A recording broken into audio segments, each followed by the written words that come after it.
हर शाम स्कूल से आकर बच्चे राक्षस के बाग में खेला करते थे। वो हरी भरी घास से भरपूर एक बड़ा सा खूबसूरत बाग था। घास के बीच बीच में खिले थे प्यारे से फूल जो एकदम सितारों जैसे लगते थे। वहाँ 12 आड़ू के पेड़ थे जिनमें बसंत के मौसम में गुलाबी फूल खिलते थे और पतझड़ में रसीले फल लगते थे। उन पेड़ों पर चिड़िया चहचहाती थी और बच्चे बाग में भरपूर मस्ती करते थे। एक दिन वो राक्षस लौट आया 7 सालों के बाद। उसने अपने बाग में बच्चों को खेलते देखा तो गुस्से से चिल्लाया, तुम लोग यहाँ क्या कर रहे हो? भागो यहाँ से। ये मेरा बाग है, अच्छी तरह समझ लो। यहाँ मेरे सिवाय कोई और नहीं खेल सकता। और बच्चे भाग गए।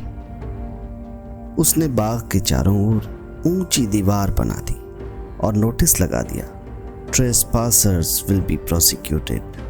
घुसपैठियों को सजा मिलेगी। वो एक खुदगर्ज राक्षस था, एक स्वार्थी राक्षस। बेचारे बच्चों के खेलने की कोई जगह नहीं बची। सड़कें धूल पत्थर से सनी थीं, उन पर खेलना नामुमकिन था। वो उस ऊंची दीवार के चारों ओर घूमते और उस सुंदर बाग को याद किया करते। फिर बसंत का मौसम आ गया। हर जगह पंछी चहकने लगे और फूल खिलने लगे, लेकिन स्वार्थी राक्षस के बाग में अभी भी सर्दी का मौसम था। बच्चों के बगैर उस बाग में न पंछी चहचहाए न पेड़ों पर फूल खिले। बाग के हर कोने में बर्फ जमी थी और पाला पड़ा था जो चीख चीख कर कहता था, बसंत की बहार यहाँ आना भूल गई है। अब हम साल भर इसी जगह रहेंगे। बर्फ की सफेद चादर ने सारी घास को ढक लिया था और चांदी जैसे बाले ने हर पेड़ को जकड़ा हुआ था। उत्तर की बर्फीली हवाएं सनसनाती हुई आती और हर दिन घंटों उस बाग में ओले बरसते रहते। अपनी खिड़की के सामने बैठा वो स्वार्थी राक्षस सोचता रहता, समझ में नहीं आता इस बार बसंत के मौसम को आने में इतनी देर क्यों हो रही है। शायद और इंतजार करना होगा। पता नहीं मौसम कब बदलेगा। लेकिन न बसंत आया न गर्मी।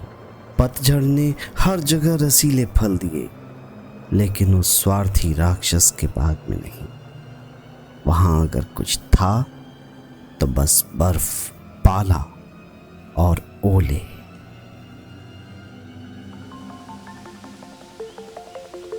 एक सुबह उस राक्षस ने चिड़ियों के गाने की आवाज सुनी।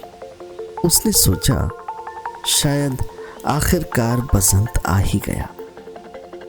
बाहर आकर देखा तो ठंडी हवा थम चुकी थी और एक बेहद खूबसूरत नजारा उसकी आंखों के सामने था।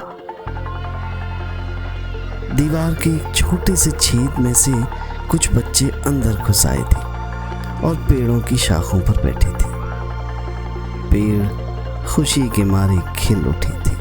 चिड़ियों के चहकने से और फूलों के खिलने से हरी घास भी मुस्कुरा रही थी। सब कुछ बहुत सुंदर था।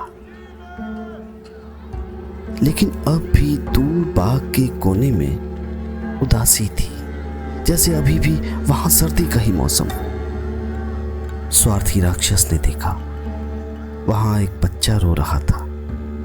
वो छोटा सा था, इसलिए पेड़ की डाल तक नहीं पहुंच पा रहा था। इसलिए वो पेड़ मायूस था और उस पर जमी बर्फ नहीं पिघली थी। पेड़ बार बार कहता, आओ मेरी डाल पर बैठो, लेकिन वो बच्चा डाल पर नहीं बैठ पाया। ये देखकर राक्षस का दिल पिघल गया। ओह, मैं कितना खुदगर्ज था। अब मैं समझा मेरे बाग में बहार क्यों नहीं आई। मैं इस कमबख्त दीवार को गिरा दूंगा। अफसोस कि मैंने बच्चों को अपने बाग में आने से रोका। अब ये बाग बच्चों के खेलने की जगह बनेगा। वो जल्दी से नीचे उतरा और बाग में पहुंचा, लेकिन जैसे ही बच्चों ने उसे देखा वो डर कर भाग गए और अचानक उस बाग से बहार भी चली गई और सर्दियों की मायूसी लौट आई। बस वो छोटा सा बच्चा नहीं भाग सका। राक्षस उसके पास गया और उसे प्यार से उठाकर पेड़ की डाल पर बिठा दिया। अचानक पेड़ पर फूल खिल उठे और पंछी गाने लगे। उस छोटे से बच्चे ने बाहें फैलाकर राक्षस को गले से लगा लिया और चूमने लगा। ये देखकर बाकी बच्चे भी बाग में लौट आए। प्यारे बच्चों, आज से ये बाग तुम्हारा हुआ। ये कहकर राक्षस ने एक बड़ी सी कुल्हाड़ी से पूरी दीवार तोड़ डाली। अब वो राक्षस भी उन बच्चों के साथ खेलने लगा। दिन भर खेलने के बाद जब बच्चे घर जाने लगे तो उसने पूछा, वो छोटा बच्चा कहाँ है जिसे उठाकर मैंने पेड़ पर रखा था? हम उसे नहीं जानते, हमने उसे पहले कभी नहीं देखा। ये कहकर बच्चे चले गए। राक्षस उदास हो गया।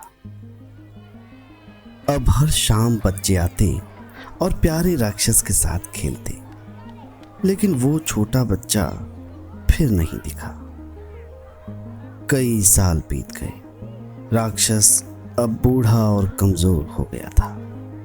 वो एक कुर्सी में बैठा बच्चों को खेलते देखता रहता और कहता, मेरे बाग में कई फूल हैं, पर ये बच्चे ही दुनिया के सबसे खूबसूरत फूल हैं। सर्दियों की एक सुबह उसने खिड़की से बाहर आकर देखा, दूर बाग के कोने में एक पेड़ पर बहुत सुंदर फूल खिले और उसके नीचे वही छोटा सा बच्चा खड़ा है जिसे उसने प्यार किया था।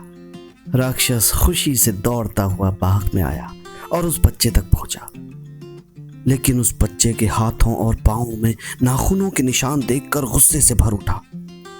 ये जख्म तुम्हें किसने दिए? ये किसकी हिम्मत हुई तुम्हें चोट पहुंचाने की? बताओ मुझे, बताओ। मैं अभी अपनी बड़ी सी तलवार से उसके टुकड़े कर दूंगा।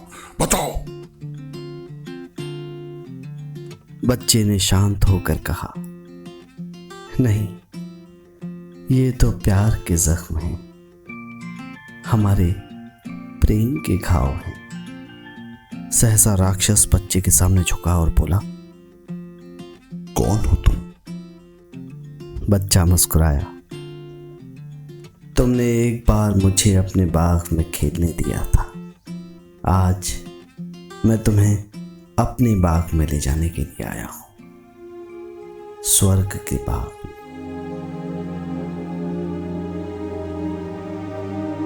और जब शाम को बच्चे उस बाग में खेलने पहुंचे तो उन्होंने देखा राक्षस पेड़ के नीचे मरा पड़ा है और उसका सारा शरीर सफेद फूलों से ढका हुआ है।